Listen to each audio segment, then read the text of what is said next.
एकांत में भगवान की कुछ स्तोत्र और प्रार्थना है, उनको गाइए और रोइए, प्रभु से प्रार्थना कीजिए।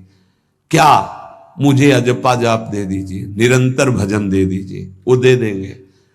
हमने संतों से सुना है कि भगवान भजन मांगने की बात को बड़ी जल्दी पूरी करते हैं कि मुझे अखंड भजन दे दीजिए। हृदय से जब चाहोगे तब, वो अंतर्यामी है, वो आपके अंदर बैठे देख रहे हैं। भगवान मुझे भजन दे दिए, और आपके चल रहा विविध भोगों की, तो पहले उन भोगों को नष्ट करेंगे या पूर्ण कराएंगे, तब आखिरी बातें आएगी। जब विभीषण जी श्री भगवान के सन्मुख गए तो भगवान ने सबसे पहली बात पूर्ण की, जो लंका में चलते समय भाव आया था कि भगवान के चरणों का आश्रय लेकर उनके बाहुबल से इस रावण का विनाश करके जिस सिंहासन पर बैठकर इसने लात मारी, यहीं बैठूंगा आके। पहला काम किया, समुद्र का जल मंगाकर लंकाधिपति पद पर अभिषिक्त कर दिया। लंकेश कह के उन्होंने कहा कि प्रभु उर्कछु प्रथम वासना रही, प्रभुपद प्रीति सरित सो वही। प्रभु आपके चरणों के दर्शन से कोई कामना नहीं। तो भगवान कहते नहीं, पहले कामना की थी उसकी पूर्ति ले। हम भगवान से भजन मांगेंगे, साथ में नाना प्रकार की वासनाएं हैं, तो इसीलिए जब बहुकाल करी सत्संगा, सत्संग सुनते सुनते ये दिमाग में बैठ जाता है कि भोग वासनाएं, कामनाएं ये हमें फंसाने वाली हैं, हमें नहीं चाहिए। जब आपके अंदर से उदासीनता आएगी, तब भजन की मांग पूरी हो जाएगी। कभी कभी भगवान का गुणानुवाद करके एकांत में रोया करे साधक। कभी रोना आता है अपने इंद्रिय और मन के विलास की पूर्ति ना होने पर। इतने मोटे मोटे आंसू गिरते, तब लगता है कितने कीमती आंसू कितने घटिया जगह में गिरा रहे हो। अरे इन्हीं से प्रभु को खरीद लेते हैं। अगर उनके लिए रो देते तो इतने करुणामय है वो कि आपको आभास होने लगता। भले हम अंतःकरण उस कोटि की व्याकुलता नहीं कि मेरे प्रभु हम पर कितनी कृपा कर रहे हो, अगर हृदय से उनको पुकारे तो निश्चित वो अनुभव में आ जाते हैं। छोटी छोटी बातों में लोग रो देते हैं, ऐसे रो देते हैं, मोटे मोटे आंसू चल रहे बात में ऐसे, और प्रभु की चर्चा हो जाए घंटों, कोई फर्क नहीं पड़ेगा। ये तो आश्चर्य लगता है। और भक्तों को चाहे जितना भीषण कष्ट हो, कभी आंसू नहीं निकल सकते। जब आंसू निकलेंगे तो भगवत भाव में निकलेंगे। कह रहे नारायण स्वामी कि अजपा जाप के लिए भगवान से प्रार्थना करो। कभी कभी एकांत में उनके स्तोत्र हैं, गुण हैं, उनको गा गा कर रो, उनसे प्रार्थना करो, हे दीन बंधु मुझे अपना अखंड भजन दे दो। जो चाहिए सब प्राप्त हो जाएगा। भजन से क्या नहीं प्राप्त हो सकता। एकांत में बैठकर रोने से, ऐसे प्रतिदिन जब आप नियम बना करके प्रभु से प्रार्थना करेंगे। मीराबाई जी ऐसा ही करती थी, रात्रि में गिरधर से बात करती थी, प्रार्थना करती थी। नारायण स्वामी जी कह रहे हैं उपासक ये बिल्कुल ध्यान रखे, यदि नाम सिद्ध करना है तो झूठ बोलना शपथ पूर्वक त्याग दे। झूठ नहीं बोलूंगा, सत्य बोलना इस अजपा जाप के लिए निहायत जरूरी है, निहायत जरूरी है। प्रार्थना है, काहे को मलिन करे जिह्वा। जब हम भगवत मार्ग में चल रहे तो ये याद भूल जाती है हमें कि हमें सत्य ही भाषण करना है, असत्य नहीं बोलना। ये हमें भूल जाते हैं। क्यों भूल जाते हैं? क्योंकि माया का ऐसा प्रभाव। अगर हम भजन के प्रेमी हैं, भजन बढ़ाना चाहते हैं, तो हम झूठ क्यों बोले? सारे जगत में जो भी तुम्हारे सामने आवे, दृष्टि से उसको जरूर देखकर एक बार प्रणाम करो। मेरे प्रभु इस जीव जंतु के रूप में, जड़ के रूप में, चैतन्य के रूप में। इससे तुम्हारे हृदय में पवित्रता बढ़ेगी, अजपा जाप चलने में सहायक होगा। सत्य बोलना, भगवान से एकांत में रोकर प्रार्थना करना, सबके प्रति भगवत भाव रखकर प्रणाम करना, जिससे तुम्हारा कहीं दोष दर्शन नहीं होगा। किसी के मन को दुखाने वाली कभी बात न कहे, किसी को दुर्वचन न कहे, किसी का वैर भाव अपने हृदय में स्वीकार न करे। ये साधन मैंने स्वयं किया है। नारायण की कृपा से इस दास को वेदांत का भी पूरा ज्ञान है और भक्ति मार्ग का भी, दोनों का आखिरी भाव समदर्शिता है, चाहे भक्ति से चाहे ज्ञान से। सब में ब्रह्म देखना, सब में वासुदेव देखना, सब में इष्ट देखना। भक्ति विषय में भजन और ज्ञान विषय में नारायण, ये दोनों बात भक्त में होनी चाहिए। भक्ति का प्रथम और अंतिम विश्राम भजन, हर समय भजन चलना, और आंतरिक ज्ञान का विषय सब में हमारे इष्ट देव। ये दो बातें जरूर होनी चाहिए परिपक्व भजनानंदी होने के लिए। अगर भगवान की प्राप्ति करनी है तो ये दो बातें बड़ी जोर की है, भजन निरंतर और जिसके भी सानिध्य में आए उसमें भगवत भाव करना। मेरे नारायण ने मुझसे कहा,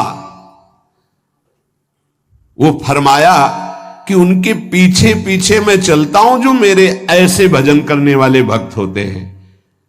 और श्री कृष्णचंद्र जी ने दयालुता में भागवत में कहा, अनुब्रजाम में हम नित्यम पूयत्यंगुरेण भी।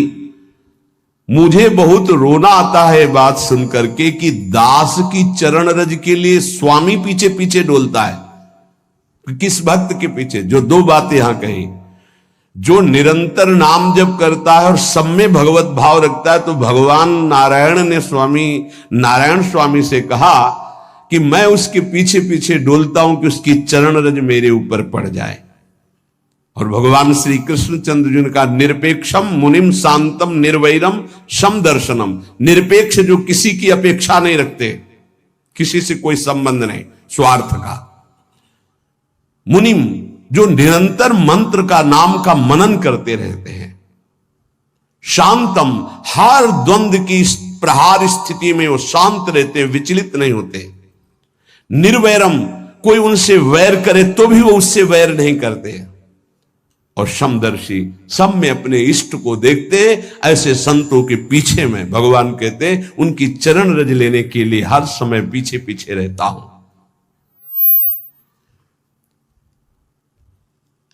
अहिंसा परमो धर्मा शास्त्रों में वर्णन किया गया है। इसलिए किसी भी जीव को कष्ट नहीं पहुंचाना है। गर्दन झुका करके रास्ते में चलना सीखो कि नीचे कोई जीव तो नहीं दब रहा हमारे पैर से। शरीर को सावधानी पूर्वक, किसी को दुख ना पहुंच जाए मेरे शरीर से। वाणी को संभाल कर, किसी के हृदय में बाघ बाण ना लग जाए, वाणी का बाण ना लग जाए। बाहर का प्रहार तो सहा जाता है, लेकिन जब हृदय में शब्द चुभता है वचनों का, ये बाण खरकता रहता है। किसी भी जीव को कभी मारना नहीं, वो तुम्हें नुकसान नहीं पहुंचाएगा। गीता वाटिका में सांप निकला, फण वाला कोबरा। राधा बाबा ने कहा, देखो अभी केवल हमने देखा है, अगर और लोग देखेंगे तो आपको पीड़ा पहुंचा सकते हैं। इसलिए एक लकड़ी उठाई और कहा, मैं रास्ता बना रहा हूं, आप इधर से चले जाओ। ऐसे किया, सांप उधर चला। सब में भगवान है। अगर हम भगवत भाव करते हैं तो निश्चित वहां से कोई विरोध नहीं होगा। जब हम भगवत भाव करते तो सर्वात्मा भगवान वहां विराजमान, कैसे आक्रमण करेंगे? जैसे रत्नावती जी के लिए माधव सिंह ने जंगली शेर पिंजड़े में बंधवा कर वहां लाए और ऊपर से बालकनी से पिंजड़े का ऐसे खींच दिया गया। शेर बाहर निकला दहाड़ता हुआ, और वो पूजा में थी ठाकुर जी के। संतशाला में बहुत से संत विराजमान थे। दासी ने कहा, महारानी सावधान, सिंह आरती करने जा रही थी, मुड़ी और कहा, नहीं सिंह नहीं, नृसिंह, हमारे भगवान नृसिंह देव पधारे। और थाल लेकर मुड़ी तो जैसे सीधी गाय ऐसे खड़े हो गए। तिलक लगाया, आरती की, प्रणाम किया। सिंह घूमा और छलांग मारी ऊपर। जो बालकनी में राजा के पार्षद उसको बंदी बना करके लाए, सांप को फाड़, और जंगल में किसी संत को, रत्नावती जी को या किसी को वहां कोई क्षति नहीं, लेकिन जो उनकी क्षति के लिए लाए थे उनके लिए वो सिंह, इनके लिए वो भगवान नरसिंह।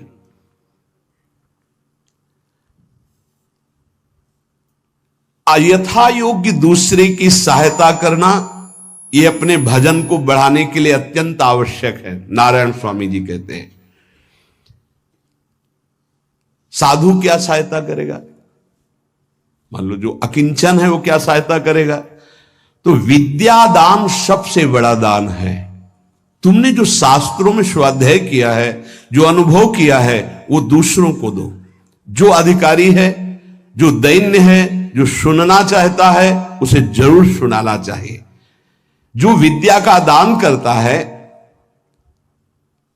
भगवान का भजन बहुत सहजता से होने लगता है दूसरे को भजन में लगाने की बात। इसीलिए जैसे आप गृहस्थ में हैं तो आप अपने परिवार के छोटे बच्चे बड़े सब 5 मिनट आप राधा राधा कहिए, आप 10 मिनट भजन कीजिए, आप स्वयं कीर्तन कीजिए, पूरे परिवार को सुनने को मिले, बहुत लाभ मिलता है।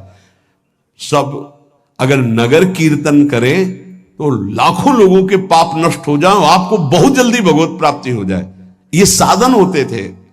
अब क्या हो गया कि इतनी भजन के प्रति लघु बुद्धि हो गई कि शर्म लगेगी कि हम पूरे गांव में कैसे कीर्तन करें।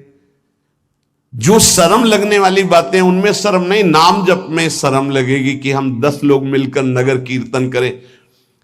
पहले ऐसा था, प्रातः 4 बजे गांव के 10-20 लोग बड़े बूढ़े मंजीरा लेकर ढोलक लेकर के आसपास गांव में फेरी देते थे, जिसे प्रभात फेरी कहते थे, और वो नाम कीर्तन करते हुए कितनी सुंदर प्रथाएं थी। शाम के समय रामायण या भागवत की कथाएं कोई जो पढ़ा लिखा है वो सुना रहा है, 10-20-50 ऐसे आसपास के घरों के लोग बैठकर भगवान की चर्चा सुन रहे हैं। ये जरूर करना चाहिए, जो भजन के लिए बहुत उत्साह बढ़ता है। ध्यान करते समय, भजन करते समय मन तुम्हें घुमा घुमा कर माया में फंसाएगा। नारायण स्वामी का अनुभव, तुम्हें उसको घुमा घुमा के भजन में लाना है, ये युद्ध करना है। मन ने जो मांगा वही हम देने के लिए तैयार हो जाते हैं। ध्रुवदास जी कहते हैं, मन अब तक तूने जो कहा मैंने किया, मैं जो कहता हूं तुम्हें करना पड़ेगा। थोड़ा तो हिम्मत लाओ मन से लड़ने के लिए, और किसी से लड़ने की जरूरत नहीं। मन को जीत गए तो सच्चे गुरु बन जाओगे। मन को जिसने चेला बना लिया वही सच्चा गुरु नहीं। मन के सब चेला हैं, कोई बिरला ऐसा है जो मन को अपने शिष्य बना ले।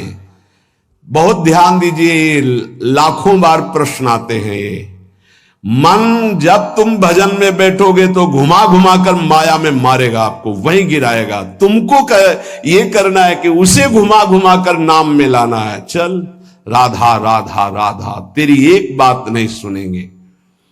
इस साधन के करने से मन की शक्ति जो विषय भोगों में फंसाने वाली है वो कम हो जाती है। ध्यान दीजिए, बड़े अनुभवी महात्मा है नारायण स्वामी। बार बार जब आप अपने मन को संसार की तरफ जाते हुए से घसीट कर नाम में लाएंगे तो कमजोर पड़ जाएगा और वो तुम्हारे अधीन होने लगेगा। मन जिसने अधीन कर लिया वो साक्षात भगवत स्वरूप हो जाता है। मन मारिया तन बस में की ना, हुआ भरम सब दूर। बाहर से कछ दिखत नाही, अंदर चमके नूर। आपो त्याग जगत में बैठे नहीं किसी से काम, उनमें तू कछु अंतर नाही, संत कहो चाहे राम। वो भगवान का स्वरूप हो जाते हैं। मन की प्रत्येक स्फुरणा पर ध्यान रहे, वो तुम्हें संसार की तरफ घुमा घुमा कर मारेगा, तुम्हें घुमा के नाम में लाना है। ये साधन तुम्हें अजपा जाप में स्थित करेगा। मन रूपी दर्पण को साफ करना है। जो जो वासना आवे उस वासना को नहीं भोगना है, इससे मन रूपी दर्पण साफ हो जाएगा। जैसे जैसे तुम वासनाओं को भोगते हो वैसे वैसे मन के ऊपर परत चढ़ती चली जाती है मल की, और जैसे जैसे तुम वासनाओं को नहीं भोगते हो तो मन निर्वासनिक होता जाता है।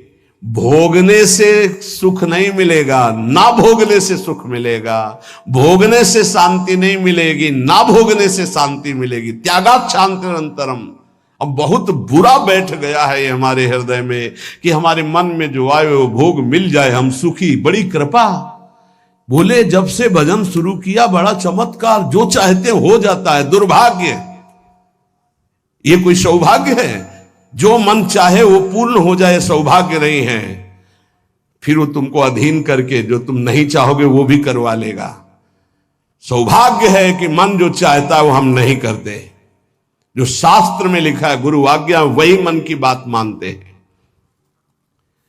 अभ्यास करते करते वासनाएं कम होने लगती, फिर वासनाएं नष्ट हो जाती, फिर स्फुरणा ही नहीं होती, अजपा प्रारंभ हो जाता है। विक्षेप यही वासनाएं पहुंचा रही भजन में। भजन से जो महासुख मिलता है तुम्हें कैसे बताऊं, नारायण स्वामी कह रहे हैं। मन को वश में करने पर जो सुख मिलता है वो ब्रह्मा को भी सुख नहीं है। अब आप सोच लीजिए, मन के अधीन होने पर दुर्गति तो सब देख रहे हैं, लेकिन मन को वश में करने पर जो सुख है वो परमेष्ठी पद ब्रह्मा में भी नहीं है। इसीलिए भक्त कहता है, न पारमेष्ठ्यम न महेंद्र धिष्णम, नहीं चाहिए देवराज इंद्र का पद या ब्रह्मा का पद। ऐसा सुख स्वयं मिल गया क्योंकि मन अधीन हो गया। इसलिए इस दास ने स्वामी नारायण की कृपा से इस मन को अधीन किया। नेत्रों से जलधारा बहने लगी और हर समय नारायण की छवि नेत्रों में बस गई और जिह्वा ने प्रबल रूप धारण कर लिया, नारायण नारायण नारायण नारायण। अभी जिह्वा प्रबल रूप, समोसा, चटनी, ये वो कैसे नाम मीठा लगे। राधा नाम सुधा रसम, पानी आया मुंह में? नहीं। राधा नाम सुधा रसम, पानी आया मुंह में? नहीं आया। वह भी गरम गरम समोसा, चटनी, ये या अमुक चीज या अमुक, मुंह में पानी आ जाएगा क्योंकि हमारी जिह्वा का स्वाद बिगड़ गया। बोले हमारी जिह्वा प्रबल हो गई, किस बात में? रुकी नहीं रही। राधा राधा राधा राधा, जैसे राधा बाबा की। नारायण स्वामी जी कह रहे नारायण नारायण नारायण। हमने इसको कैसे वश में किया? बाजार में जाता, मिठाई की दुकान के सामने खड़े होता और जो सब चीज दिखाता और फिर कहता नारायण नारायण नारायण, कुछ नहीं मिलेगा, चलो। फल की दुकान में जाता, जगह जगह इसको हर चीज दिखाया, कुछ नहीं दिया, ये हमको जलाया, वो हम नारायण नारायण के द्वारा इसको शांत किया। माया ने हर चीज मंगवाकर हमारे सामने रखी पर नहीं खाया। ध्यान दीजिए, महापुरुष अपने इसको लिखने के पहले उन्होंने लिखा है कि मैं कोई लेखक नहीं हूं, मैं उन साधकों के लिए जो भगवत साक्षात्कार करना चाहते हैं उनके लिए रात्रि में अपने प्रिय नारायण का भजन रोक करके कुछ बातें लिख रहा हूं। अगर इनको स्वीकार करोगे तो आपका भी अजपा जाप चलने लगेगा, आप भी भगवत साक्षात्कार कर लेंगे। जब हमने देखा कि बहुत सुंदर सुंदर भोजन बन करके हमारे सामने माया भेजने लगी, नारायण भेजने लगे, ऐसा नहीं कह रहे। देख लो साधक की चतुरता देखो। माया हमारे सामने अच्छा अच्छा भोजन पकवान, पर मैं कभी उन अच्छे भोजन को नहीं पाता, मामूली साधारण उससे निकाल करके भोजन पाता। जितने सिद्ध हुए हैं उनकी रहनी है ये है। मिठाई, चरफरा, स्वादिष्ट जवान पर ना रखने का नियम ले लिया, ये बड़ी बात है। अभी कुछ समय पहले एक महापुरुष पधारे, उन्होंने पहले आजीवन मिठाई छोड़ दी, कोई मीठा, फिर नमक छोड़ दिया, फिर भगवदाकार वृत्ति में शरीर भी छोड़ दिया। क्या महापुरुषों ने पाया है कि हम प्राण और शरीरों को इस सब कुछ समझते। पहले ही बता दिया था 3 दिन पहले कि अमुक समय में शरीर छूटेगा, और हंसते खेलते सबके सामने शरीर समाधिस्थ होकर छोड़ दिया। मिठाई, स्वादिष्ट चरफरा चाहते हैं अजपा जाप, लेकिन गुलाब जामुन पा करके, बढ़िया बढ़िया पदार्थ पा करके, भाई इनका प्रभाव है, ये भजन में नहीं लगने देंगे, देख लेना, भजन में नहीं लगने देंगे। और अभी 10 दिन केवल हमें समय दो आप, फिर हम आपको देखेंगे कि आप कितना भरपेट भोजन पाते हैं। किसी भी मिठाई में चीनी नहीं पड़ेगी और किसी भी दाल या कढ़ी में नमक नहीं पड़ेगा, मिलेगा सब कुछ। खीर भी मिलेगी, गुलाब जामुन भी मिलेगा, पर चीनी नहीं होगी। दाल भी होगी, सब्जी होगी, कढ़ी होगी, पर नमक नहीं होगा, चलेगा। 10 दिन बाद आप देखो अगर पेट न पचकने लगे तो स्वाद ही नहीं मिलेगा। ये क्या हो रहा है? ये जवान को संभालना है अजपा जाप के लिए। वो गोस्वामी तुलसीदास जी ने भी कहा है, अगर लोन बिना सब्जी और ऐसे सीठा भोजन तो बहुत जल्दी नाम सिद्ध हो जाए। तो हम कह रहे चलो ऐसा नहीं सही तो पर सात्विक और थोड़ा पाना सीखो। देखो माया की व्यवस्था में कमी नहीं रहेगी, व्यवस्था तो बहुत जोर की होती रहेगी, आप चिंता ना करें। खाते खाते मर जाएंगे, भोजन कम नहीं होगा, ये सृष्टि का क्रम है। आप अपने अगर जिह्वा को आपने विविध प्रकार का स्वाद दिया तो इस दास ने जो अनुभव किया कि नाम जप नहीं चल पाएगा निरंतर। नारायण स्वामी कह रहे हैं देख लो, नाम चलाना है या रसेंद्री, थोड़ा नमक कम हो, नमक डलवा। अरे यार कभी कभी तो साधु को ऐसा सौभाग्य मिलता है कि नमक ना हो, कभी ऐसा बिगड़ा एक चुपचाप दबा के प्रसन्नता से मन की इंद्री को नहीं शांत, कैसा भोजन, बहुत प्रसाद, बहुत सुंदर था। कभी ऐसा कभी नमक ना हो, कभी कम नहीं मांगना चाहिए, कम से कम थोड़ा तो कभी कभी अवसर मिले ऐसा। कभी खीर बनाओ चीनी ना डालो, देखो ना बिल कभी ऐसा। फिर देखो खीर कौन मांगता है? एक दोना के बाद मान लो उपदेश हो गया कि तो एक दोना के बाद खीर नहीं, वो अजपा जाप के लिए खीर मना है अजपा जाप के लिए। ये रसेंद्री का विलास बहुत विचित्र, बहुत विचित्र है। खाते खाते मीठा शुगर हो गया, खाते खाते परेशान, लेकिन फिर भी रसेंद्री नहीं मानती। जो निरंतर भजन करना चाहता है उसे 24 घंटे गुरुजनों के द्वारा बनाई हुई दिनचर्या में ही रहना चाहिए। एक दिनचर्या कोई पकड़ लीजिए, एक आज्ञा पालन कीजिए। अगर 100 आज्ञा ना पालन करने की सामर्थ्य आ जाए तो बताना, एक कोई आज्ञा पालन कर लीजिए। वो 100 आज्ञा पालन, और एक आज्ञा उल्लंघन कर दीजिए, 100 आज्ञाओं से आपको नीचे गिरा देंगे। एक दिनचर्या पालन कर लीजिए, आप अपने मन को आज्ञा पर लगा दीजिए, एक दिनचर्या पालन कर लीजिए। कौन सी दिनचर्या ऐसी कठिन है जो आप पालन नहीं कर सकते?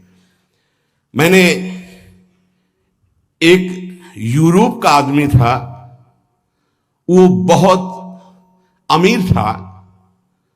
वो मरते समय घर वालों को कहा कि मैं एक वसीयत लिखा है, वो मुझे पढ़ने को मिली उस दिन। पूज्य नारायण स्वामी जी कह रहे हैं उसमें कोई रुपया पैसा की वसीयत नहीं थी।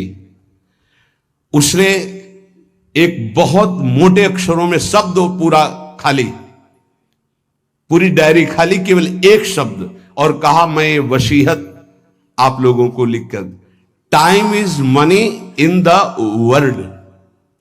सही शब्द है कि गलत है?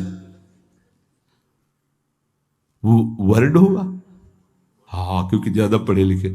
Time is money in the world. दुनिया में सबसे बड़ी संपत्ति समय है।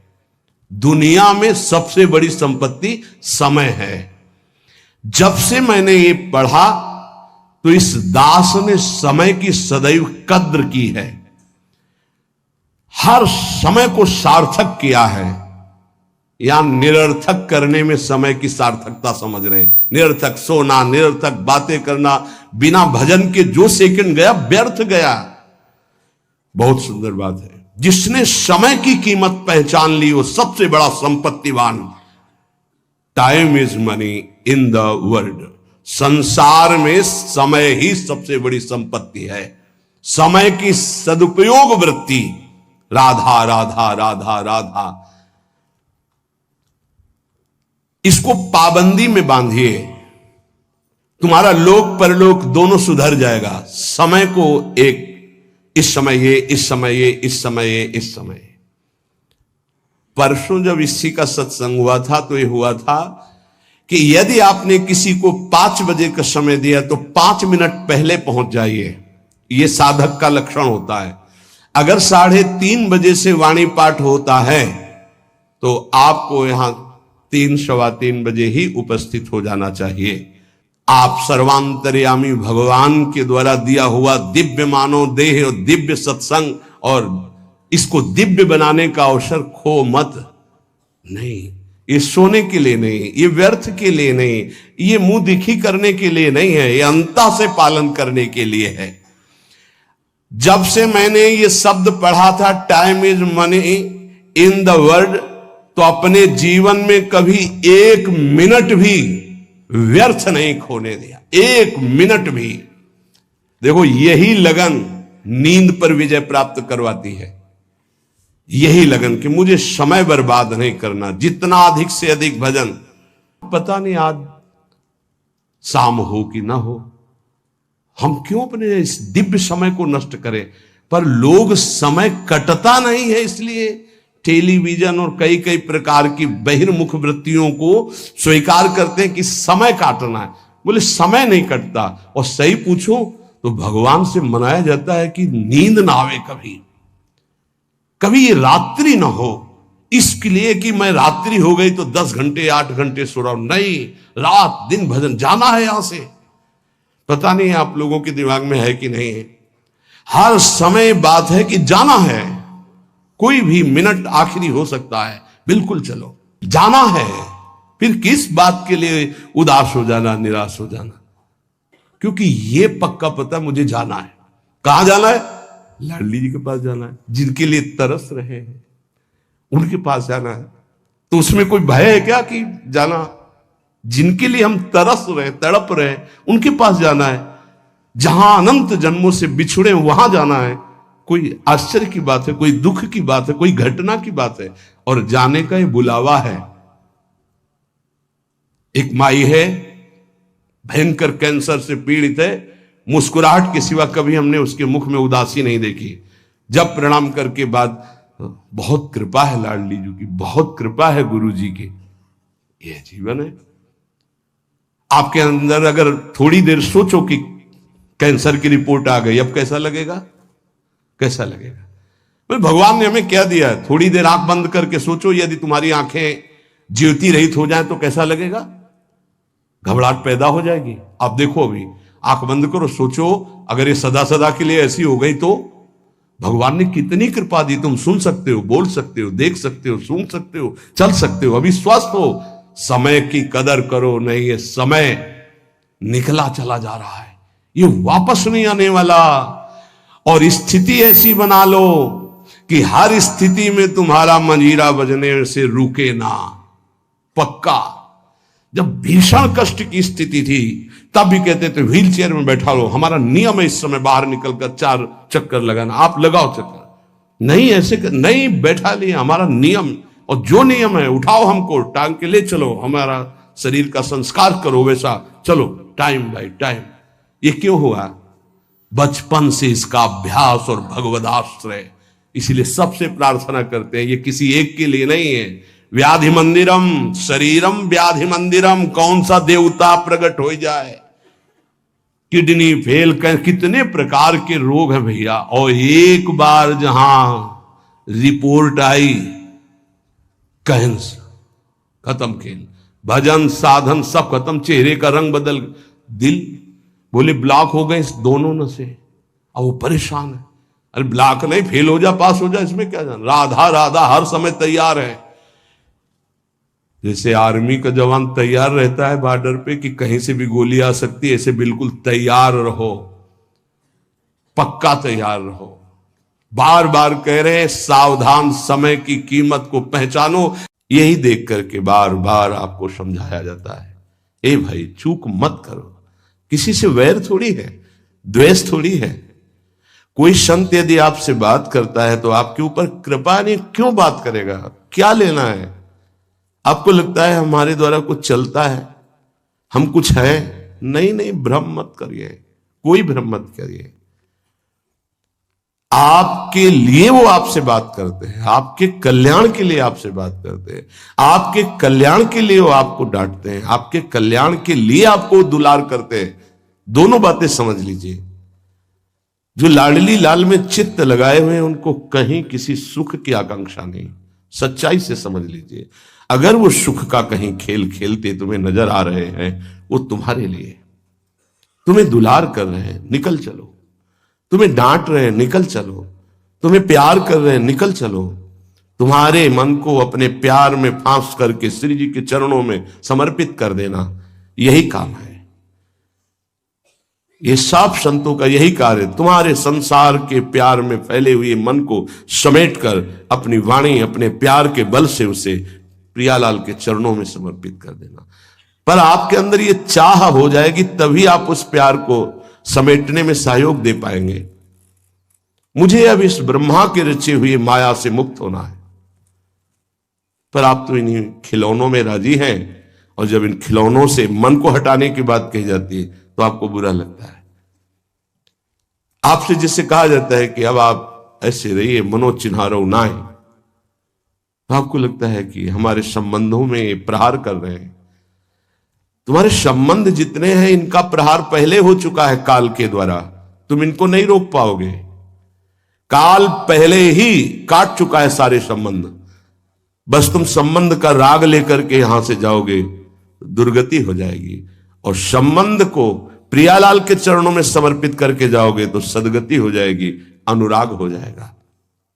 जो आसक्ति संसार के संबंधों में है, वही आसक्ति जब संत महापुरुषों से हो जाती तो मोक्ष का खुला हुआ द्वार, ये भगवान कपिल देव जी कहते हैं। आप अपना अधिकार अपने में मत रखिए, गुरुजनों को दे दीजिए। अब हमारे जीवन की बागडोर आपके हाथ में है, आप जिस दिशा में चाहें ले चलें। हमारा केवल आपकी आज्ञा पालन करना कर्तव्य। तो कह रहे कदापि चिन्ह चिन्मयादुपरि चेत स्पृहा रोहणे। यदि तुम्हें इस चेतन अचेतन जगत से मुक्त होने की इच्छा जागृत हो गई है तो पहला, स्नेह का संबंध किसी से मत रखिए।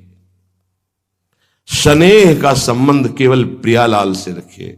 वही स्नेह जो माता में, जो पिता में, जो भाई में, जो बंधु में, पत्नी में, पुत्र में, वही स्नेह प्रियालाल को चाहिए।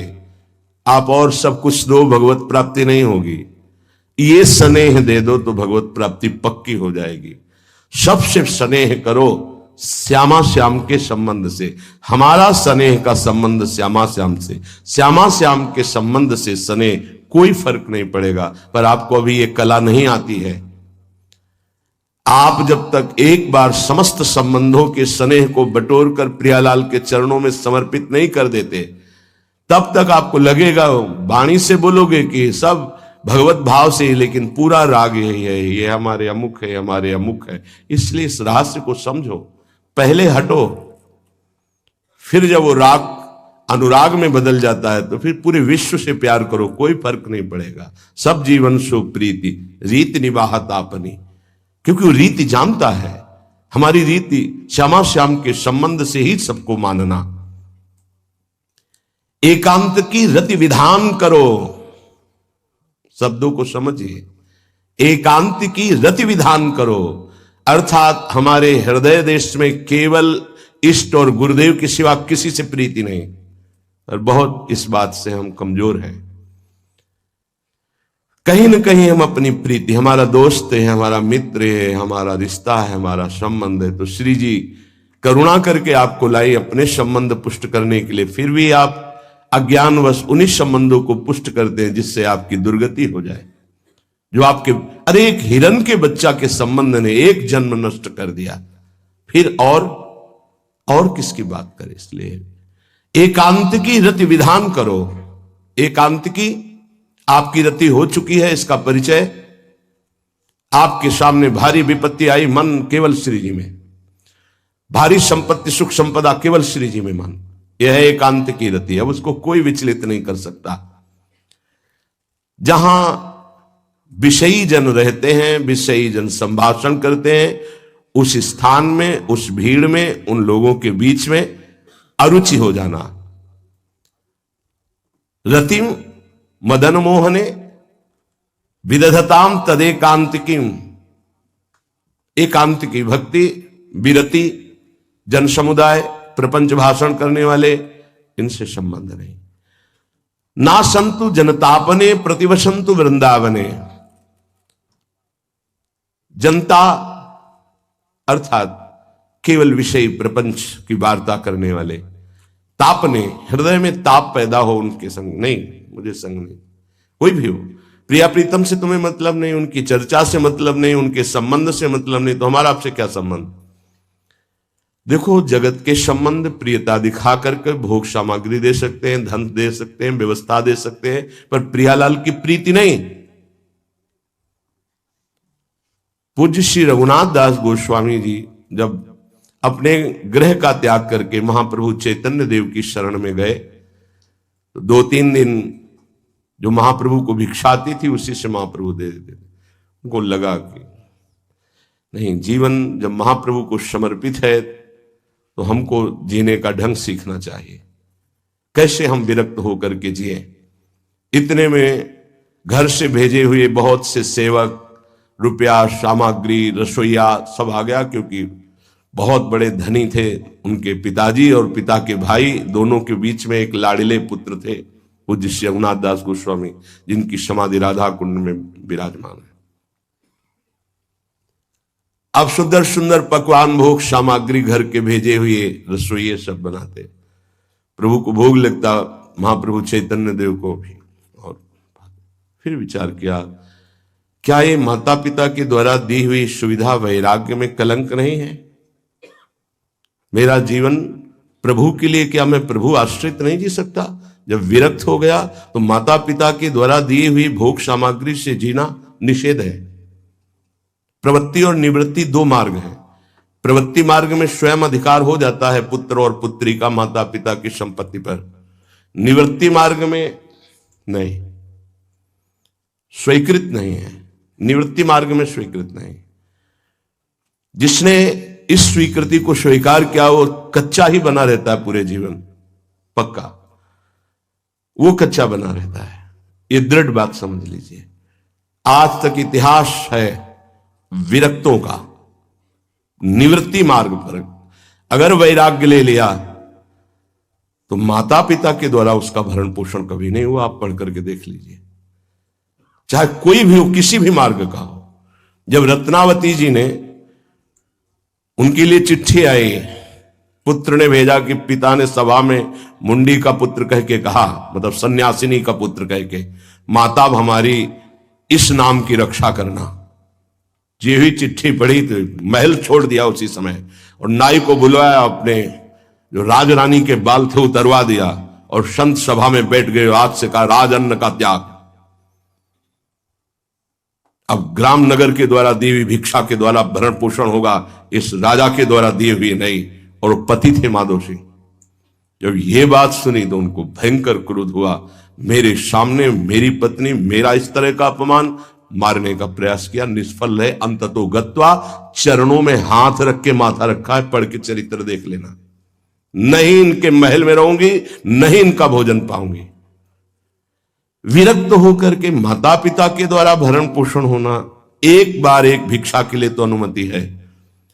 अगर विरक्त हो गया है, एक भिक्षा अगर माता पिता करा दे तो वो स्वीकृत है, इसके अलावा नहीं। आप चरित्रों को पढ़ के देख, सिद्धांत से नहीं चलोगे तो 4 दिन बाद फिर उसी में आ जाओगे। जब हम विरक्त हो गए, पूरे विश्व का भरण पोषण प्रभु करते, तो मेरा नहीं करेंगे क्या? आज अगर कोई जुड़ा है तो वैराग्य और भगवत प्राप्ति के लिए जुड़ा है। हमारा संबंध संसारिक नहीं, भागवतिक। जिस मार्ग में हम हैं उस मार्ग में। रघुनाथ दास गोस्वामी को 2-4 दिन हुए, फिर अंदर आग लग गई। नहीं, पिता के द्वारा दिए हुए वैभव को नहीं भोगना, वापस। अब कैसे जिए? जहां सिंहपौर पर जगन्नाथ जी के सब भिक्षुक खड़े होते थे, उन्हीं के बीच में खड़े हो गए। अब जो बांटते हैं तो उनका स्वभाव है लेने वालों का दौड़ दौड़ कर आगे लेना। कभी कभी मिलता, उनको शांत खड़े रहते, तो पा लेते, नहीं मिलता प्रसाद तो भूखे रह जाते। फिर विचार किया, इसमें खड़े होकर के भी एक वृत्ति बनी रहती कि आने वाला देगा, ये भी ठीक नहीं। एक जगह अन्न क्षेत्र में अन्न बंटता था, वहां से जाके लाने लगे। फिर विचार किया, विवेक धैर्य नहीं लेने देता, यार हम यहां कोई सेवा तो करते नहीं, क्योंकि भरपेट अन्न पाने का जिस क्षेत्र में अधिकार है तो वहां सेवा करना जरूरी, चाहे पोछा लगा दो, चाहे पत्तल फेंक दो, कोई सेवा वहां करनी चाहिए, तभी आपका वैराग्य सुरक्षित रहेगा, नहीं तो फिर ठीक नहीं है। वहां अन्य क्षेत्र में भी छोड़ दिया भोजन लेना।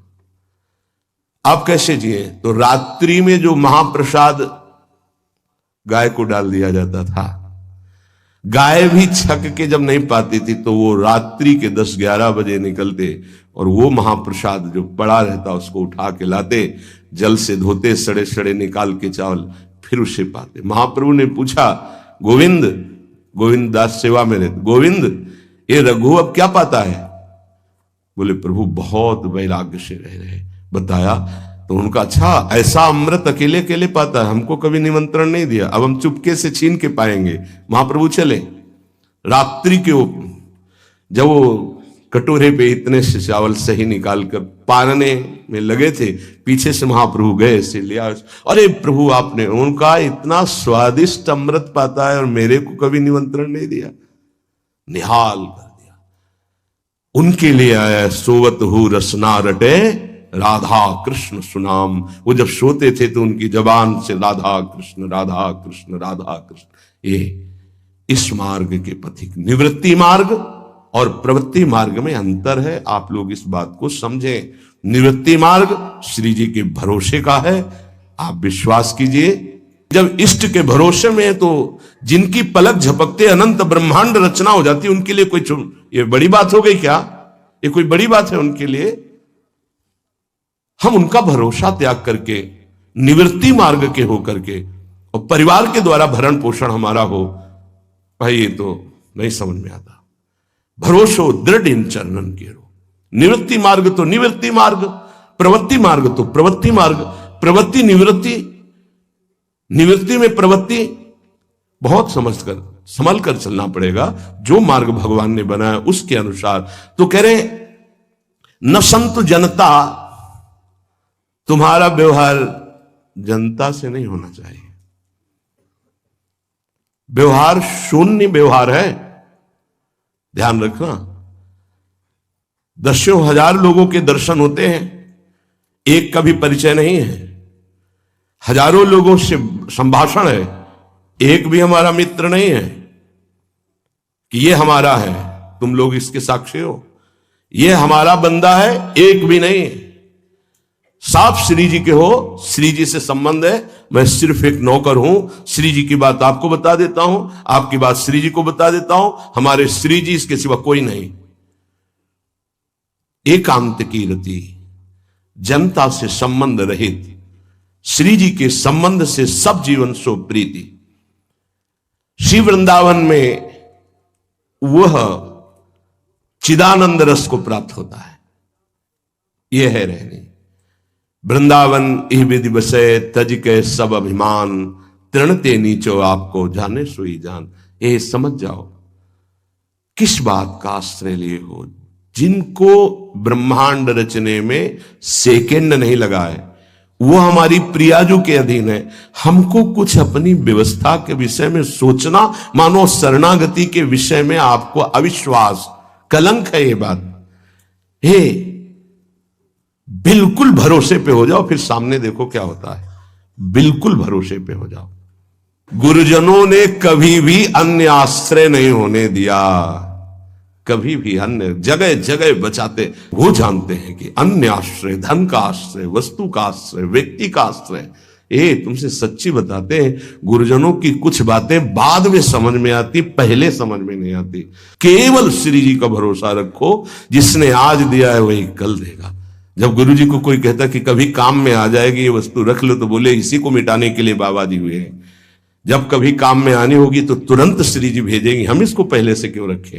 ये हमें चाहिए कि केवल श्री जी का आश्रय लेकर वृंदावन वास हो। देखना कितना आनंदित रहोगे। फिर रोना आता है, तुम्हारे आंसू फिर निकलेंगे। जब आप एकांत में होंगे, आपका कोई नहीं होगा और आपकी परिस्थिति विपरीत होगी, तब जो शरणागति होती है वही भगवत प्राप्ति कराती है। जब तक विपरीत परिस्थिति नहीं आएगी तब तक शरणागति परिपक्व नहीं होगी। बात लिख लीजिए, चाहे वो द्रौपदी जी हो, चाहे गजराज गजेंद्र जी हो, चाहे कोई भी हो, जब ऐसी विपरीत परिस्थिति आए कि कोई भी सहयोगी नहीं रह गया, तब शुद्ध शरणागति और भगवत साक्षात्कार। उस दिन के लिए तैयार रहो और मांगो कि हमारी आसक्ति का नाश करने के लिए परिस्थिति ऐसी दे दो प्रभु कि सिर्फ आप पर दृष्टि हो, सिर्फ आप पर, ना कोई हमारा, ना हम किसी के, सिर्फ आप। मेरे तो गिरधर गोपाल, दूसरों न कोई। बात समझो, सत्संग की बात को समझो, परमार्थ की बात को समझो। तो जब कोई हमारे जीवन में प्रश्न आता तो जो नील चादर ओढ़े हुए विराजमान है उनकी चादर की तरफ देखते, आकाश की तरफ, बाहर निकलकर आकाश की तरफ देखते। तत्काल उत्तर मिला है हमको, तत्काल भाग, यहां से भाग। झोला टांगा, रात्रि में भागे, जब भागे तब रात्रि में भागे। भागो भागो भागो, भागते भागते अब पायो परम विश्राम। अब वृंदावन, श्री वृंदावन विश्राम, सब सोहित निष्काम मत, श्री वृंदावन विश्राम। हे, भागते रहो, संबंधों से भागते रहो, आश्रयों से भागते रहो। एक आश्रय केवल हरि गुरु का, बस एक विश्राम स्थल। जैसे आप रखो, जैसे आप रखो, हम उसी में राजी हैं। समस्त प्राणियों को वृंदावन के नमस्कार बुद्धि से देखो। देखो यहां की रहनी, वृंदावनी विधि बसे तज के सब अभिमान, तृणते नीचो आपको जाने सोई जान। तृण से नीच अपने को जो जानता है सबको नमस्कार करेगा। और सच्चाई में देखो तो ऐसा ही है, कुछ नहीं है। कोरा अहंकार केवल है। क्या है हमारे अंदर? कुछ नहीं। अगर गुरु कृपा न हो, प्रियालाल की कृपा न हो तो कुछ नहीं। हाथ उठा के कहते हैं कोई बल नहीं है। बल है तो वो है, नहीं तो वो नहीं, तो कुछ बल नहीं। क्या बल है? आप देखो, अंदर से देख लो बैठ के, तुम्हारे अंदर क्या बल है। फिसल कर गड्ढे में गिरने का तो बल है, लेकिन गड्ढे से निकलने का बल तो नहीं है। फिसलने में क्या बल? फिसल कर गिरने का तो है, लेकिन गिर के संभलने का बल, ये केवल गुरु का बल है, ये केवल इष्ट का बल है। इसलिए श्रीधाम वृंदावन का आश्रय और वास स्वीकार करो। सबसे छोटा अपने को समझो, समस्त प्राणियों को नमस्कार करो। क्यों? क्योंकि कहीं कोई वृंदावन में किसी का अपराध न बन जाए। नमंतु ननु जंतु कानिह नमंतु रस्तु क्वचित। कहीं ऐसा ना हो जाए यहां किसी भी जंतु का, किसी भी जीव का, किसी भी शरीरधारी का अपराध न बन जाए। अगर वृंदावन में कोई अपराध ना बनने पावे और सबको हम नमस्कार करके रहें और श्री जी का केवल भरोसा रहे, तो आप चमत्कार देख लेंगे। अध्यात्म आपके अंदर प्रकाशित हो जाएगा। जैसे जैसे अध्यात्म प्रकाशित होता है वैसे वैसे शांत होता चला जाता है, मन शांत होता चला जाता है, कोई वासना हृदय में नहीं रहती। पूज्यपाद श्री उड़िया बाबा जी महाराज से प्रश्न किया, पीछे वर्णन किया गया था कि बड़े बड़े महापुरुषों की ये लोग निंदा क्यों करने लगते हैं, क्यों द्वेष करने लगते हैं? वो तो किसी से द्वेष नहीं करते। जितने महापुरुष हैं उनकी निंदा हुई है, वर्तमान में जितने हैं तो आप देख लो सैकड़ों अगर नमस्कार करने वाले तो कुछ निंदक आपको मिलेंगे। ऐसा क्यों होता है?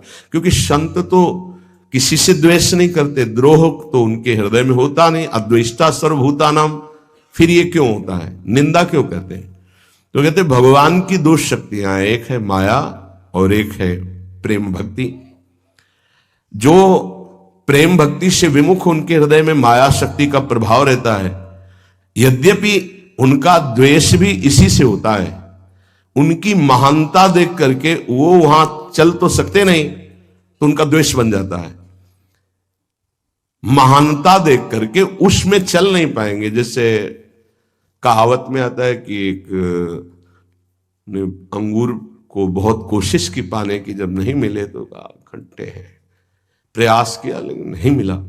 तो उनका प्रयास माया जनित है, तो प्रेम या भक्ति या सद्गुण या भगवद आश्रय नहीं धारण कर पाते, तो उनको द्रोह हो जाता है संतों से। आप नरसिंह मेहता जी का चरित्र देखिए, बड़े बड़े भक्तों का, उन्हीं के गांव के लोग, उन्हीं के घर के परिवार के जनों ने ही द्रोह पैदा कर दिया। द्वेष, निंदा, मारने की चेष्टा, अपमान, ऐसे। अच्छा सोचो, उड़िया बाबा जैसे महापुरुष से क्या कभी ऐसा हो सकता है कि उनके मारने के लिए आदमी लगा दे?